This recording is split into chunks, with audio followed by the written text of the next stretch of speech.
안녕하세요. 김유라입니다. 오늘은 책을 꼭 끝까지 읽어야 하나요? 라는 책을 가져왔어요. 표지가 이렇게 생겼어요. 왜 책을 읽고 싶은데 책을 읽기가 힘들까? 어떤 방법으로 독서해야 될까? 이런 고민을 하고 계신 분들이 읽으면 좋은 책입니다. 내 맘대로 읽어도 술술 읽히는 독서의 비밀. 이 책은 꼭 읽어야 돼. 김유라 작가가 이 책은 꼭 읽으라고 했어. 근데 막상 읽었는데 재미도 없고 이해도 안 가고 왜 읽어야 되는지 잘 모르겠고 그러니까 읽다가 짜증나고 그렇죠. 그래서 이제 많은 분들이 독서를 통해서 인생을 변화시키고 좋을 거라는 건 아는데 어떻게 해야 되는지 모르시는 분들이 읽으면 좋은 책입니다. 개인적으로 한 가지 미리 첨언을 드리자면 청소년을 위한 추천 도서 몇 권 이런 거 아니면 김유라 작가가 추천하는 도서 목록 이런 거 다 의미가 없어요. 왜? 그러면 재미가 없는 책, 나한테 안 맞는 책도 억지로 읽어야 돼요. 그 사람이 읽으라고 했으니까. 선생님이 이 책 읽으라고 했으니까. 그래서 우리 수능 볼 때 수필이랑 문학이랑 이런 거 공부하는 거 얼마나 힘들었어요. 그래서 독서를 그런 식으로 하지 않아도 된다라는 이야기를 담고 있는 책입니다. 함께 읽어볼게요. 참고로 이 변대원 작가님이랑은 아는 사이예요. 네. 늘 책을 가까이 하시는 사랑하는 어머니께 이 책을 바칩니다 라고 되어 있어요. 와, 어머니가 책을 가까이 하는구나. 그러니까 아들이 작가가 되었구나 라는 생각이 듭니다. 한 권을 읽는데 보통 일주일에 걸렸고 이분이 처음에요. 한 달 동안 다 못 읽는 경우도 있었대요. 저 같은 경우는 몇 년 됐는데 못 읽는 책도 있어요. 이해감각이 어렵고 재미가 없어서. 늘 책을 잘 읽고 싶었어요. 속독하는 분을 만나면 정말 부러웠죠? 자, 지금은 이분이 어떻게 되었을까요? 제법 잘 읽게 되었어요. 속독으로 하루에 4-5권 이상의 책을 거뜬히 읽어내기도 하고 정말 좋은 책 한 권을 발견하면 낭독하고 필사하면서 몇 달 동안 읽기도 합니다. 라고 합니다. 자, 이렇게 책을 좋아하게 되고 책과 연애를 할 수 있는 방법이 자세하게 나와 있어요. 첫째, 책을 많이 읽으려면 우선 책이 재밌어야 한대요. 책이 주는 즐거움을 느낄 수 있으면 자연스레 더 많이 읽게 됩니다. 그래서 흥미가 우선이다라고 이야기를 하고 있습니다. 저의 경우도 완전히 공감을 해요. 재미있는 주제, 흥미있는 주제, 그리고 내가 좋아하는 작가. 저 같은 경우는 처음에 이제 재테크 관련 책을 봤잖아요. 그전 육아서도 많이 봤고 재테크 책을 고를 때 어떤 책이 좋은지를 모르니까 제가 뭘 골랐냐면 유명한 연예인이라든가 막 방송에 나오는 사람들이 쓴 책을 위주로 봤어요. 그래서 무슨 책을 읽어야 해 라는 강박에서 벗어나면 더 즐겁게 독서를 할 수 있습니다. 엘빈 토플러는요 2001년도에 쓴 책에 이렇게 얘기했대요. 한국 학생들은 하루에 15시간 이상을 학교와 학원에서 미래에 필요하지도 않은 지식과 존재하지도 않을 직업을 위해 시간을 낭비하고 있다라고 말하기도 했다고 합니다. 이게 뭐냐면 어떤 책을 읽어야 해, 이 책은 꼭 읽으세요라고 강요하는 거를 억지로 읽는 것도 이와 같은 마찬가지의 공부가 될 수 있어요. 우리 학생들은 뭐가 중요한지도 모르고 학교 학원에서 하라고 하니까 그냥 하죠. 여러분은 그렇게 책을 읽으면 안 된다. 그런 이야기를 하고 있습니다. 책도 지금 나와 맞는 책이 있고 현재 나에게 어울리지 않는 책이 있거든요. 철학이 좋다고 해서 무작정 논어나 소크라테스의 변명을 읽어보아도 전혀 와닿지 않을 가능성이 높아요. 지금부터 재미가 없는 책은 과감히 덮으세요라고 얘기합니다. 저는 이제 다른 말로 제 유튜브 영상을 보다가 재미없으면 그냥 꺼버리는 거예요. 이거 나랑 관심이 없어. 무슨 말이야. 이럴 수 있죠. 근데 어느 순간에 그 책, 그 영상이 다시 보고 싶고 필요하고 재밌을 때가 분명히 옵니다. 저는 그렇더라고요. 자, 고전을 읽고 싶다. 나도 논어나 세계사나 어려운 그런 해외 문학책을 읽고 싶다. 이런 경우에 아동과 청소년용으로 재구성한 책들이 무척 많다고 합니다. 만화로 엮은 논어 이런 것들도 있고요. 중학생을 위한 책 이런 것들을 읽으면 쉽고 재미있게 이해할 수 있다라고 얘기합니다. 저도 그래서 지금 저쪽에 보면은 데카르트 방법서설, 아리스토텔레스 정치학 이런 책을 만화로 가지고 있어요. 제가 한번 보여드릴게요. 이런 책을 되게 읽고 싶은 거예요. 근데 이게 이제 어렵잖아요. 그냥 이 정치학 이런 거 읽으면 얼마나 어렵겠어요. 그래서 만화로 된 책을 제가 이거 중고 서점에서 구입했어요. 5,400원 이렇게. 우리 아이가 읽는 책이 아니라 나 보려고 이제 이런 거 산 거죠. 그래서 저 역시도 책이 어렵기 때문에 이제 이런 책들을 구입을 합니다. 변대원 작가님도 같은 말씀 해줘서 너무 반가웠어요. 아, 나만 이런 게 아니구나. 이런 느낌이 들었습니다. 자, 어떤 날은요, 책을 많이 보고 싶은 날은 많이 보고, 어떤 생각이 막 떠오르면 책장을 덮고 그 아이디어에 집중하고, 사정에 따라 안 보는 날도 있다고 얘기합니다. 저 역시 매일 책을 보진 않아요. 바쁜 날은 못 보고, 한간 날은 좀 많이 보고, 오늘은 좀 많이 봤습니다. 쉬는 날은 좀 많이 보고, 전 아프면 책을 많이 봐요. 아프면은 이제 기운이 없고 돌아다니지를 못하니까 많이 봅니다. 직렬 독서와 병렬 독서란 이야기가 있어요.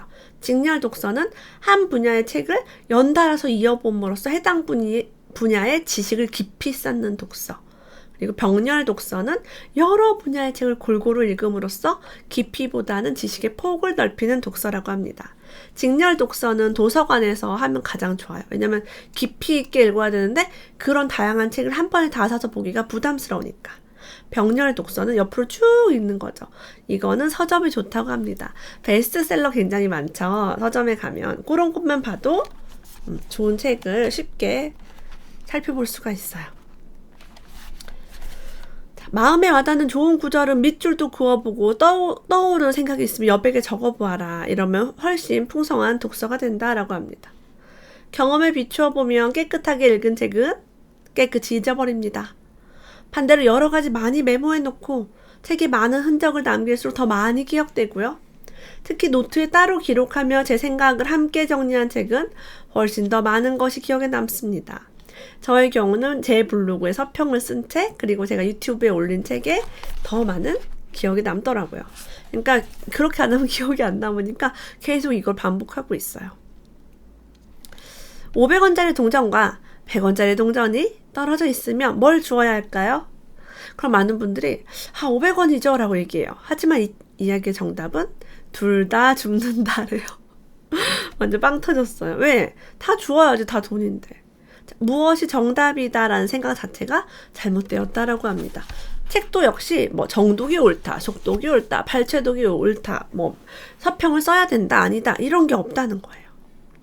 자, 우선 속독으로 다독을 하라고 얘기합니다. 다독을 한 뒤에 그 책을 만나면 정독하라. 그 책이 뭐예요? 나 인생책. 이 책은 내가 드립하고 싶다라는 책이 있어요. 그런 거 정독하면 되죠. 그리고 빨리 막 보다가 중요한 부분을 발견하면 거기서부터는 더 천천히 깊이 읽는다라고 이야기가 되어 있어요. 제가 이런 방식이에요. 속독으로 다독하고 좋은 책 만나면 천천히 읽고 빨리 보다가 중요한 거 나오면 천천히 읽고 저는 리듬감 있게 읽어요. 똑같은 속도로 읽질 않습니다. 예를 들어 시집을 읽을 때 빨리 읽으면 20분도 안 돼요. 다 읽겠죠. 그렇게 한 번 읽으면 그 책은 이제 다 본 책이라고 말할 수 있나요? 여러분, 시집은 글씨 별로 없고 그림이 많고 여백이 많아요. 그래서 20분이면 텍스트 자체는 읽을 수 있겠죠. 근데 그거를 다 봤다라고 보기는 어렵습니다.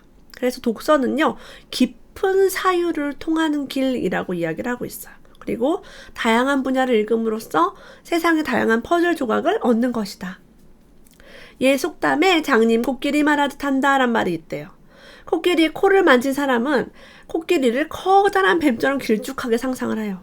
다리를 만진 사람은, 귀를 만진 사람은 다 다릅니다. 그래서 코끼리를 만진 장님의 한 명 한 명의 이야기를 책을 통해서 들어볼 수가 있어요.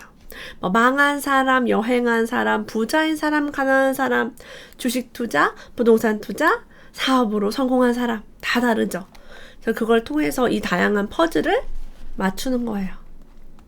우리가 그 많은 걸 경험으로 얻는다면 얼마나 큰 리스크와 힘듦이 있겠어요. 타인의 추천 도서는 참고사항이다. 가장 먼저 자신이 원하는 책부터, 지금 읽기 쉬운 책부터 읽어보세요 라고 얘기합니다. 근데 내가 원하는 책을 선택하지 못하는 사람들 유형이 있어요. 대부분 제가 보니까 남과 비교하는 유형과 남과 경쟁하는 유형, 1등, 2등, 3등 하고 싶어 하는 사람들이 내가 원하는 책부터 쉬운 책부터 읽는 걸 힘들어합니다. 예를 들면 저 사람은 저런 책을 읽었는데 나는 이런 쉬운 수준을 읽으면 어떻게 돼? 저 사람이 읽는 걸 무조건 따라잡아야지. 막 이렇게 욕심내서 읽는 것들. 그리고 저 책이 좋다고 하니까 저 사람과 경쟁하기 위해서 내가 저걸 꼭 읽어야죠. 이런 식으로. 저는 반대로 남이 추천하는 걸 잘 안 봐요. 그리고 남이 추천하는 투자도 잘 안 해요. 관심이 없어요. 그렇게 좋으면 너나 해. 너나 읽어. 너나 투자해라고 얘기합니다. 여러분 귀걸이, 옷, 목걸이 이런 거 개인 취향이에요. 책도 마찬가지예요. 내가 원하는 스타일이 있어요.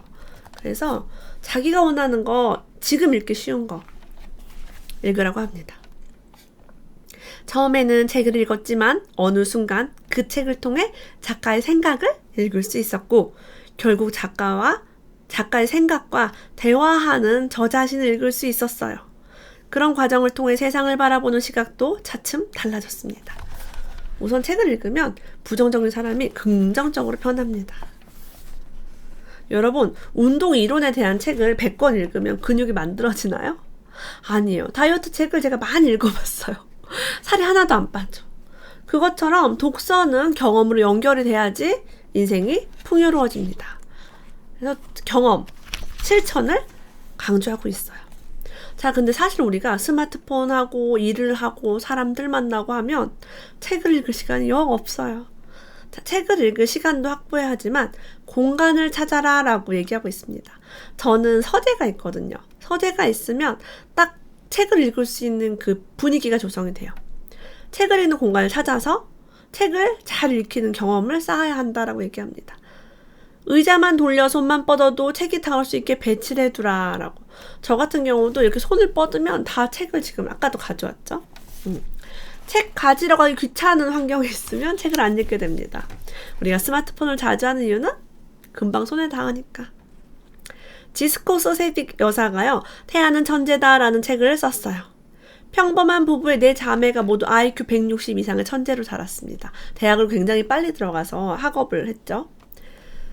저도 이 책을 읽었어요. 소세딕 책을 읽고서.